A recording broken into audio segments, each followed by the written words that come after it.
What I've seen a lot of people have success with is creating data around these topics and having that be the link magnet. And from there, you boost your domain authority and your service pages will rank. Earning backlinks in the legal industry isn't easy, but by providing data, you make yourself a valuable source for other content creators. I think in the case of attorneys, it's in that whole space. I don't see this being done. And it's a huge untapped opportunity in the space because it's just a matter of collecting it and organizing it in an attractive way.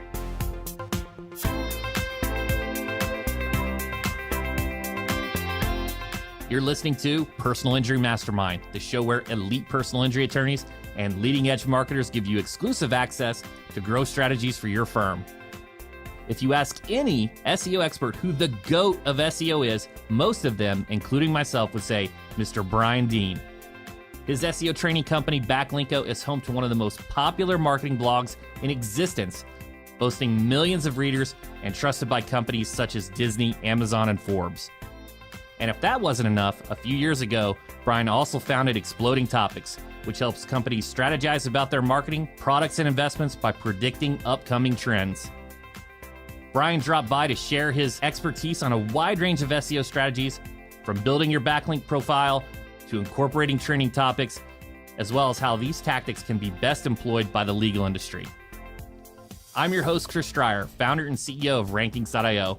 We help elite personal injury attorneys dominate first page rankings with search engine optimization.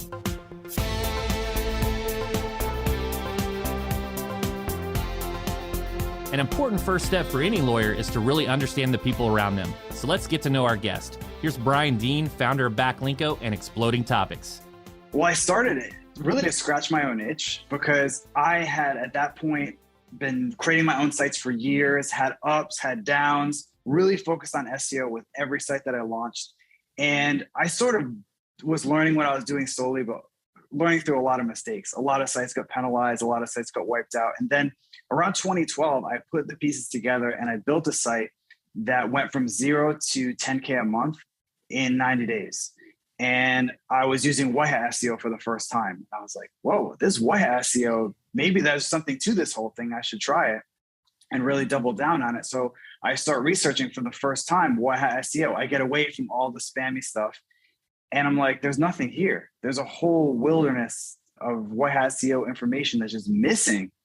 Like I couldn't find anything. So I realized there were probably other people like me who wanted to transition to this more legitimate way of doing SEO. And we're coming up empty and we're finding nothing helpful, just vague information like create great content and build relationships with other people. And I want to know how to do that stuff. And I was actually doing that stuff a little bit. So I sort of created Backlinko as the blog that I wanted to read and that I wanted to learn from. That's fantastic. And looking back myself, because I started around 2006, I think around 2011, 2012, that first Penguin algorithm hit, right? Really nuked everyone from oblivion, doing the build my rank links and the easy articles and all that stuff. So your blog was like the shining light in that space. Yeah, the timing was really well. I was lucky that it just happened to launch soon after that update. It was April 2012. And that's when after that was what got me into white hat SEO. Actually, that Penguin update happened. And I was like, I need to just press reset. Like I'm sick of logging into Google Analytics and seeing this and then this, like it go all the way up and then crash like a roller coaster. I want to see consistent growth. And that Penguin was meant, I think, to send a message like that. And it worked for me. So I transitioned to white hat SEO, had that success with my own site and then built Backlinko all within like 6 months. And as soon as I started posting stuff at Backlinko, it resonated with people like you're saying, because there was sort of this, okay, build my rank doesn't work anymore. What's next? And I was trying to figure that out myself. And I sort of documented that journey along the way. Yeah. And I remember in my research that you had some experiences. You tried initially to do the outsource, have someone else try to do it. You know, what were some of the things that you saw them doing incorrectly? You know, maybe taking shortcuts and things that you learn like, hey, you know, I need to go basically experiment, do this myself because these SEO agencies aren't doing it properly. Yeah, it was exactly that. It was that I didn't know what they were doing. And I think I was at a point where I could finally understand whether they're doing a good job or not. And I recommend that to anyone who hires an agency. educate yourself just a little bit. So then when they send you that report, you can say, this is bad, this is good. Otherwise, you're just at someone else's mercy. And with something that's so important like SEO, you don't want to be in that position.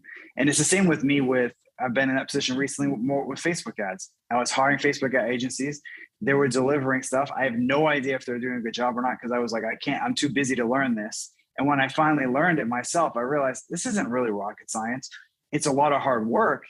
Like, that's why people hire agencies. They have expertise, but they can also execute on the work. And it's probably something you don't want to do, but at least you can evaluate it. So for me, it was shortcuts. It was a lot of things, but at the end of the day, the buck stops with me. It was my business.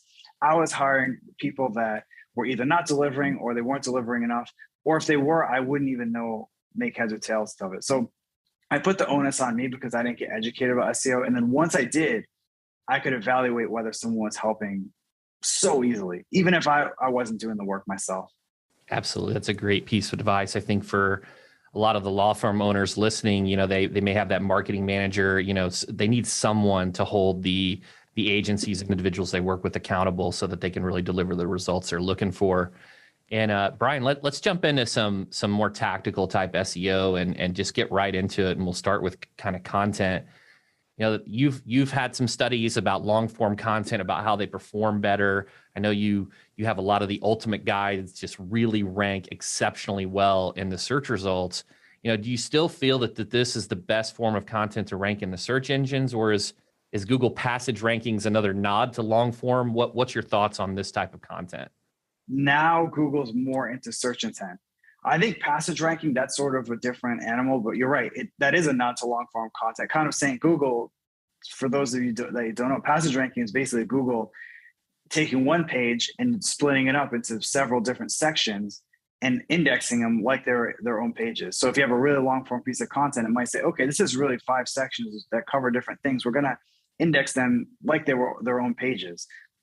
And that is a nod to long form content. It's basically saying, look, some of this long form content is just too much. We want to really have users zero into that section that they need. So yeah, I think there's a place for it. I think it generally ranks better, but it's not like you have to create some word limit and hit that word count, especially when it comes to the specific keyword. Now, I hate saying it depends because that's just like a cop-out that every SEO person says when someone asks them a question. But in this case, I think it really does depend on whether or not that long-form content is what a searcher wants. If it's what a searcher is looking for, go crazy, 4,000, 5,000, 6,000 words, go nuts. But if they just want to know what is X, then give it to them with 400 words, 300 words. It doesn't matter. You see that stuff ranking all the time for these shorter keywords. But then you see longer stuff. Instead of thinking, I just look at what's already ranking and say, Google has basically figured this out. Google and users over the years have figured this out. They've determined that a result should be around this many words. This is what they want. So I just go with the flow as opposed to just saying, oh, I need to create this super long form piece of content because that's what you're supposed to do.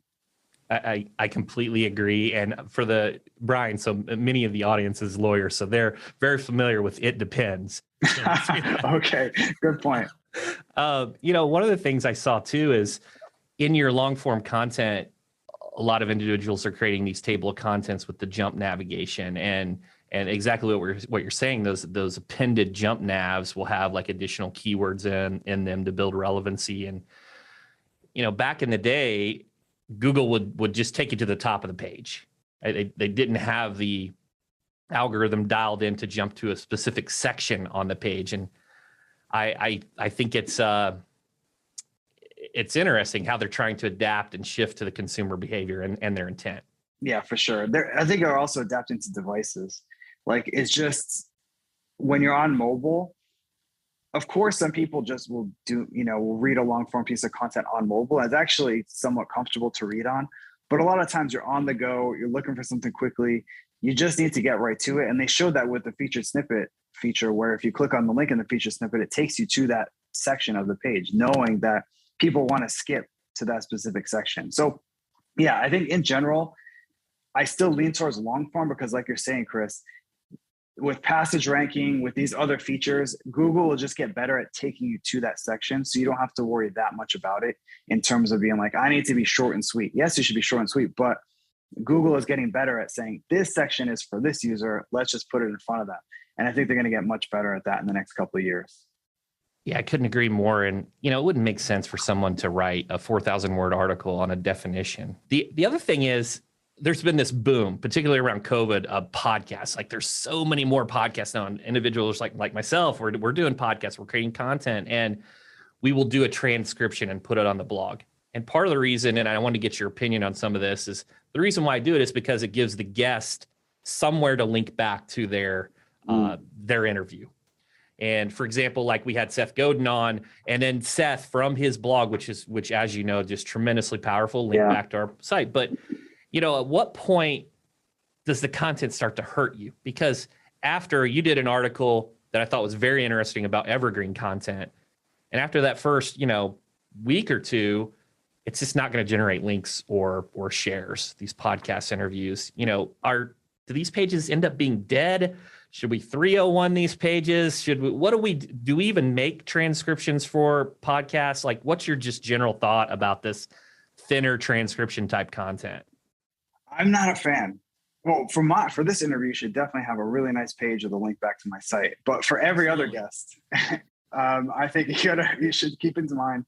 But for me, it's that the pages, like you said, no one links to them, no one shares them, and they don't rank. So they don't really do a lot for you. But that said, if it's getting links from Seth Godin, in that case, it is getting links. So it's definitely worth it. So it depends. If you're going to do like 1,000 episodes, yeah, I think that does become a problem at some point. Because the issue with the transcriptions is that they don't rank because they're just not really user friendly. They're good to listen to, but to read, it's like reading a play. It's like Chris said this, Brian said that. It's really hard to sort of keep track. And I've seen people, try to transform the interview into an article. And I think that can work to a certain extent. But at some point, you're just better off writing the article from scratch, making an article, just optimizing around that. Also, the title a lot of times isn't really SEO optimized because it's like, such and such, whatever you're going to name this, like SEO tips for attorneys with Brian Dean. Not really SEO optimized. No one's searching for that. So yeah, I would say overall, I'm not a fan. I think it's good to have a page, like you said, with site links and resources and whatnot. But I don't know if the transcription really does anything. Yeah, what I found too is I tried to optimize around a keyword around the overall theme of the conversation, but I found that, that was very difficult because of the nature of the content itself from those transcriptions. So we started optimizing around the guest name, but then it's like, even the intent there for an individual wanting to search for someone like yourself, they want like a more history about you versus maybe just one single interview. Yeah. But if you could rank for the name, then it could be worth it. But like you said, a search intent is just search intent for podcasts in search. It's just a mismatch overall. People don't search for podcasts on Google. They index them, but no one listens to them on browsers for the most part. People download them. The transcriptions, they're just not, I'm not like saying don't do a podcast. I think they're a great format, but there's just like, it hasn't really worked for search. You know what I mean? It just, like you said, just the intent, it doesn't make sense. Like if I'm on search, I just want an answer. If I'm on my podcast, I want a long form interview. I want to listen to someone, have a conversation. So it's just a different format. So I would say, yeah, maybe do the show notes and throw it out there. But the transcription, I haven't seen that really work. I have an article on my site about how to get the most out of your podcast show notes and transcriptions. And it goes into some detail, but even in that article, I'm pretty honest. Like, this is going to help a little bit, but these things probably don't rank. Fair enough.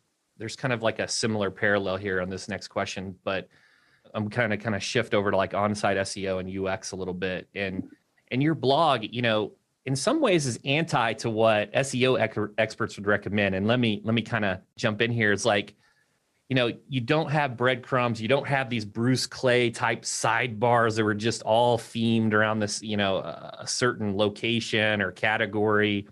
Most of the navigation is internal linking. Why do you take this approach to internal linking and navigation? Is it more about controlling Google's narrative, or is it, because SEO is searched more like a library where you're accessing a phrase versus like a show? I just kind of wanted to hear some thoughts in general about why you take the approach of more just contextual versus like the traditional menu or sidebars or categories, things like that. Well, there's two reasons. The first is just conversions. the more links you have on your site, the more stuff you have going on, your conversions go down. Like the best landing pages are just a page. So if you're an attorney and you want to get more leads, the first thing you should do is look at your landing pages, just strip out a bunch of crap and have a button that says contact us or a contact us form. And you'll see your conversions double, not doing anything else. So that's the main reason actually, is that I've done plenty of tests, and the more widgets and sidebars and stuff we add, the fewer conversions there are. People don't spend any longer on the site either because they don't click on that stuff. And I think that, yeah, there's a place for the sort of like categorizing your content and whatnot. But I think Google is getting smarter and smarter, and they need their handheld a little bit less. Like, not to say there isn't a place for that now. Like I have hubs on my site that are exactly what we're describing here. Yeah. But those are independent because that's really just for rankings. But I think in general, I don't think you need that to rank. Although if you can swing it, great. But it's mostly for conversions, but also just before I even created the hubs, I had tons of competitive keywords, pages ranking for competitive keywords without any of this stuff. And it kind of made me think, it probably helps a little bit, but you can do fine without it. So that's why I never really went into it. But now that I have these hubs, they rank super well. And I think part of it is they have this interlinking thing. I just haven't figured out a way to marry the two, to have that working and also have the site convert really well, which is my number one priority.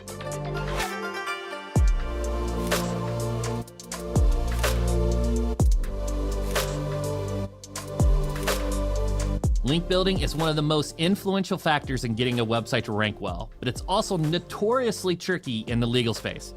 I asked Brian how attorneys can encourage others to link back to their websites.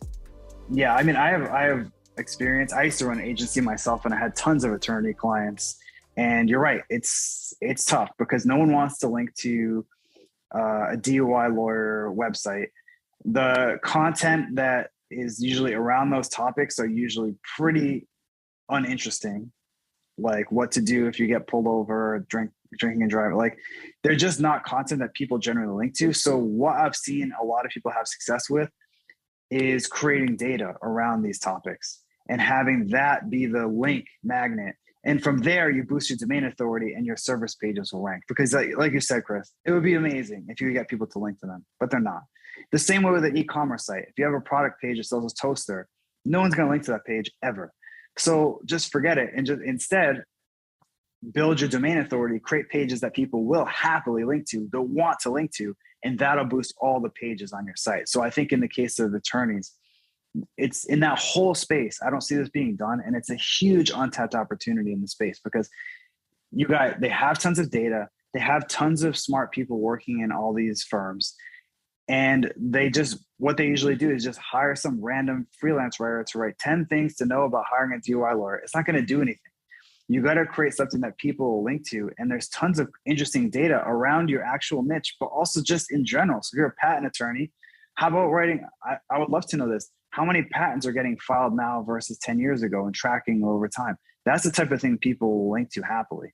So yeah, I'd focus really on data. So instead of being a resource, be a source for other blogs, journalists. So they link to you when they reference, the number of patents have increased by such and such, or the number of DUIs has decreased by, 83% since the pandemic started, whatever. This data is sitting out there already. It's just a matter of collecting it and organizing it in an attractive way. I couldn't agree more. And I got a couple follow-up questions to that. And one of the things that we did with one of our clients, which I won't name, but we created these statistics pages, motorcycle accident statistics, and we pulled data from the Department of Transportation. And then what we did was, before it started ranking, is we did paid traffic to these keywords because they didn't have the high intent for hiring. So they were very cheap. And we found that they were attracting links, and it became a really good link acquisition tactic. Obviously not scalable because these are nationwide types of phrases, but on a follow-up to this, here's the pushback we get as an agency owner, and I'm sure you were on the same page, is you'll have a client that is somewhat educated about SEO, knows the importance of links and things like that, and they'll say, hey, how come my car accident page doesn't have any backlinks? I want more backlinks there. We have to make this explain that, we're building the overall site's authority. So basically, I just kind of wanted to reiterate, do you think that ranking a very good resource page that maybe doesn't have intent, maybe it's at top of the funnel, middle of the funnel article, can then pass authority to your sales pages. Do you think that is a really effective tactic, or do you think that they really need just those direct links right to the sales pages? Oh no, that's a super effective tactic. You definitely don't need links to the sales pages. Like I said, in a perfect world, the links to the sales pages are better, to be clear. If you can get those, get them all day long. The problem is practically no one will link to them. So you just have to do something else. That's where I'm coming from. Like I think, and the good news is Google is focusing more on the trust and authority of the site than a page. So you're trending in the right direction if you're focused on getting a domain authority up. Plus, say you launch a new department. We're gonna start doing M&As, for example, whatever. You have this domain authority, and that page already has a good chance to rank on day one versus, oh, we only have a bunch of spammy links to our individual sales pages and we don't have anything to the site. So yeah, I'm a big fan. I've seen it happen in the legal niche, in other niches, e-commerce also. Building a domain authority, it just the rising tide lifts all boats. It works really well, and that's actually my focus for even Backlinko. Like most of the pages that have the most links at Backlinko aren't guides on how to do something. People do link to those occasionally. It's mostly data. It's industry studies we've done. It's stat pages, like you had mentioned, where we pull data from different places. That's where we get our links from. And that's where I'm even tripling down on now on getting more links using that strategy, just because it's working so well. And people happily link to that versus creating a guide or a blog post. It's like pulling teeth to get someone to link to that now. So the stat pages and data, it just works so well that, yeah, I would make that the focus if I was in that position.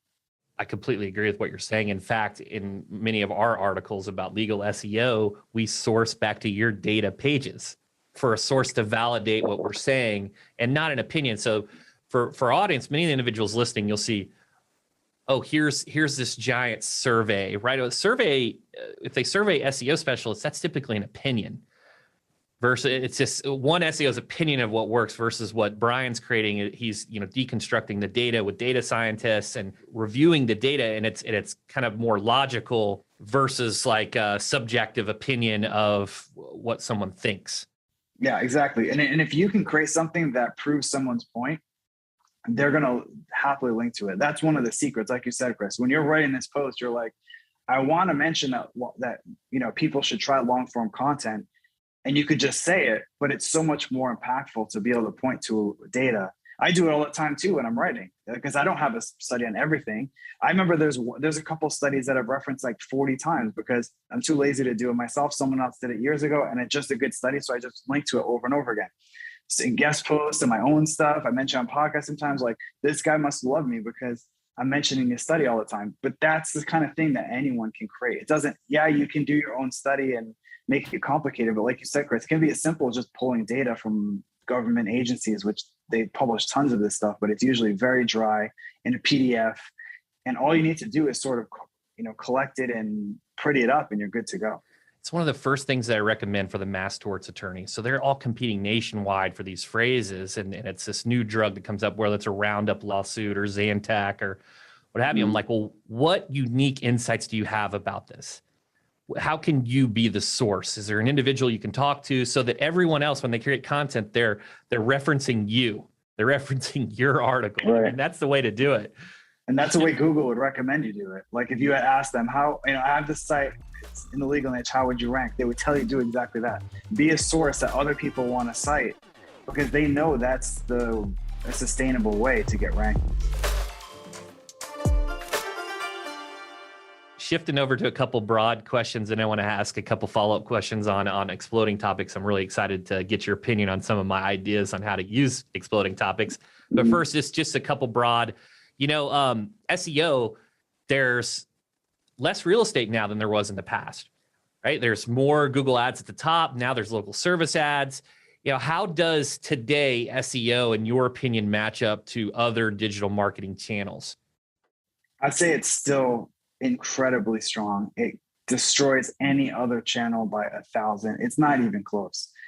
despite the shortcomings that you brought up, which are completely legitimate. So as the changes to the surface, there's more ads, like you said, there's featured snippets, there's people also ask, there's all sorts of stuff. They're probably going to come out with more stuff between now and when we publish this podcast. But in the big picture, SEO still brings in way more traffic than any other source by a mile, because those other sources also aren't necessarily getting more organic reach either. Like if you look at YouTube, there's more ads, it's more competitive, it's harder to get your video seen. On Twitter, organic reach is down, it's more busy, it's more loud, it's harder to get your message seen. Like if you just kind of check off every other possible channel, it comes back to SEO and email. And those are the two channels that just work really well. And on the bright side of this whole like Google adding more stuff, I don't know if you noticed this, Chris, but I've just seen that like 2 years ago, they rolled out a bunch of stuff like 2 or 3 years ago. Since then, it's been kind of quiet, like in terms of rolling out these features that reduce clicks in the search results. I feel like the last 2 years, they've been kind of quiet. I think maybe they found an equilibrium there where it's like, all right, you know, we definitely want people to stay in Google and not leave Google, which is understandable. But we also want to give people what they want. And generally, I think people do want a quick answer sometimes with a feature snippet, but sometimes they want to go to a site. So I feel like the trend isn't like clicks are dropping. Like I feel like they're pretty consistent over the last maybe 2 years, 2.5 years. So for me, I'm not that worried about it. I've tried every marketing channel under the sun, and SEO and email are by far number one and number two. I 1,000% agree. And I'm so happy that we had that whole segment of a marketing expert, SEO guru like yourself, kind of reinforcing that. A couple other things that I noticed just in agreeing with you, Brian, is, the what I'm starting to see is actually some indented listings where they're doing multiple search results for one domain, where they kind of got away from that. And now they're introducing that again, because I think when an individual types in a query, they may need options. Maybe they're typing in a query and they're not sure what they actually need as an answer. And that's more virtual real estate. And the other thing I like is, particularly in the legal vertical, if you're bidding on car accident lawyer, it's going to be $200 or $300 a click.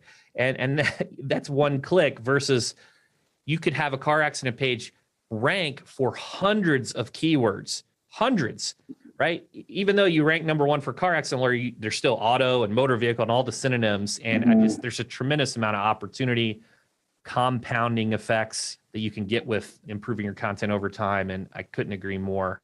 And then a second, just general broad question. I just wanted to ask this, what's the biggest surprise you've had in the last few months as it relates to SEO and why? I actually have one ready that for my exploring topics, I've noticed that updating content and changing, like giving it a legitimate update and changing the updated date on the page has made a huge difference for rankings. And in fact, I recently hired an update czar whose job it is to go through and just keep the content on the blog up to date on exploring topics. Backlinko is sort of a different story, but that's his only job. He doesn't write content, doesn't edit content. He just goes in and makes sure everything up to date. And there's a lot to do because of a lot of data related content. There's a lot of stats, there's a lot of sources, things change. So there's a lot to update. In some spaces, you won't need to necessarily do this, but I'm surprised that I know it made a difference because I've done it a lot, but I was surprised at how much of a difference that it made. I can tell you from my own experience, Brian, if I'm like sick and something's wrong and I'm like typing in the symptoms, I think everybody's done this at some point in their life. And I see an article that was updated in 2016 and one that's, 2021. I'm clicking on the 2021 all day. Yeah. I think in the legal vertical, that's highly relevant as well. They want because the laws change. And so one of my biggest recommendations is when it clicks over to 2022, all your top blogs need to be updated to 2022. And that's just a no-brainer. But I think because people want that relevant new information. Yeah, I think it's a combination of the user and Google. Like Google probably gives you a temporary bump. And then when you're there, like you said, then people are going to kind of scan and be like, oh, there's article 1 from 3 years ago and there's article 2 from last month. It's a no-brainer which one you're going to click on, right? You're almost always going to click on the more recent one, even if you've never heard of the site, especially in the legal space, like you said, where laws change, things change. It's something that I'm making it, instead of a year-end thing, which I usually do, a regular ongoing process.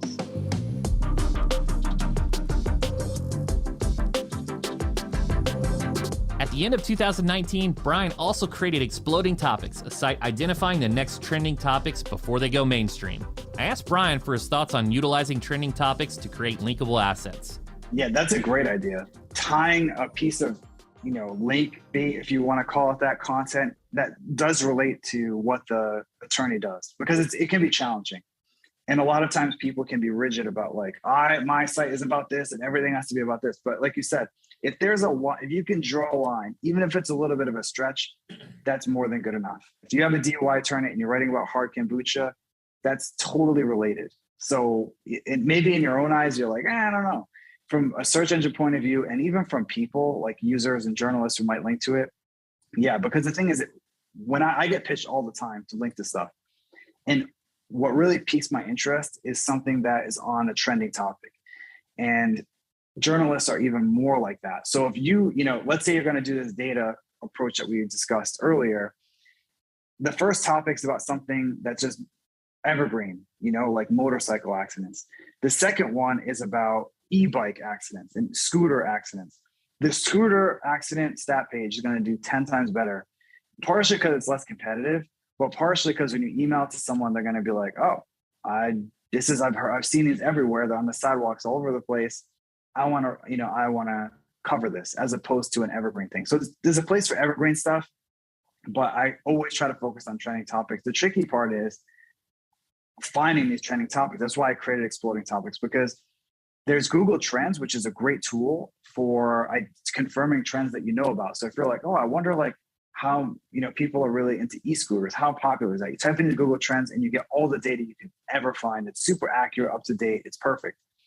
The problem is, if you don't know a trend, it can be hard to find out until you go to Thanksgiving and your 12-year-old's on his phone and he shows you an app and you're like, oh my God, oh wow, that's I've never seen that before. And that's how most people discover trends, from younger people.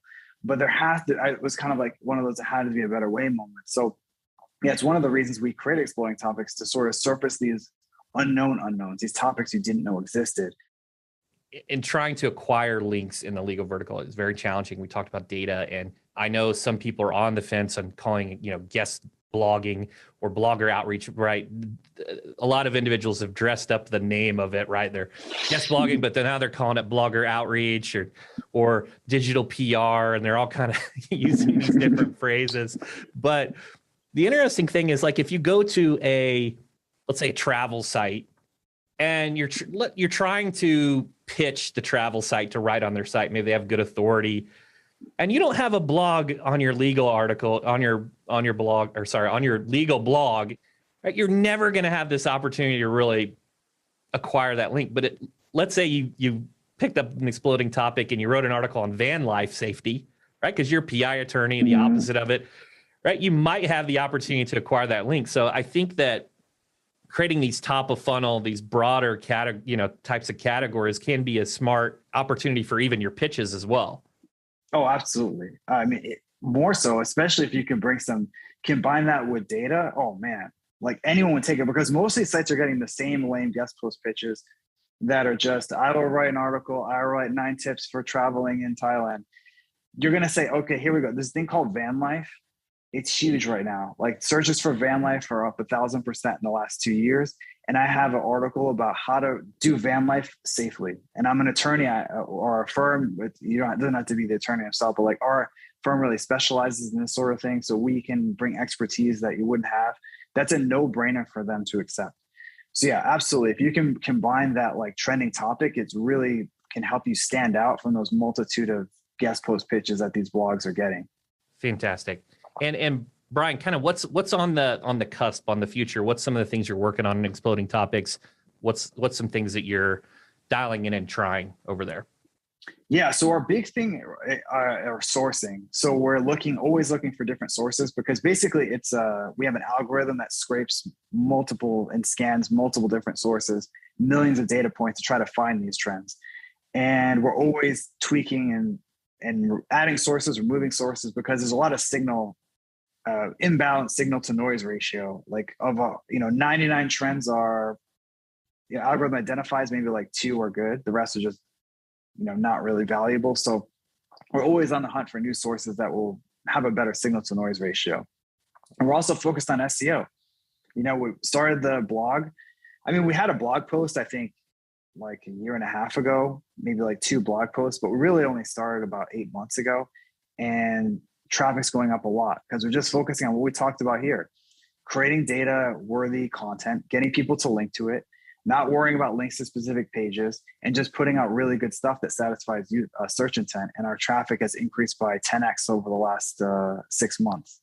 So yeah, it's basically the playbook that I outlined in this podcast is what we're just trying to double down on. Yeah, and I can definitely agree. I went to the blog. I was looking at some of the topics and those top X and many of those list type posts, which are really good at attracting links and just super smart to focus around data. Brian, this has been fantastic. It's been so helpful, so tactical. Just final question. Where can our listeners go to connect with you online? Yeah, the best place to go is my newsletter. So if you go to backlinko.com and sign up for the newsletter, you can get updates of all the stuff I'm publishing and some exclusive insights that I only share there. Brian, thanks so much for coming on the show. Thanks for having me. Brian is an SEO beast. There were a ton of takeaways from this episode. I love Brian's thought process on using data to make your content more linkable. And don't forget, you can always check out Exploding Topics for fresh content ideas. I'd like to thank Brian Dean for sharing his story with us, and I hope you gained some valuable insights from the conversation. You've been listening to Personal Injury Mastermind. I'm Chris Dreyer. If you like this episode, leave us a review. We love to hear from our listeners. I'll catch you on next week's PIM with another incredible guest and all the strategies you need to take your personal injury practice to the next level.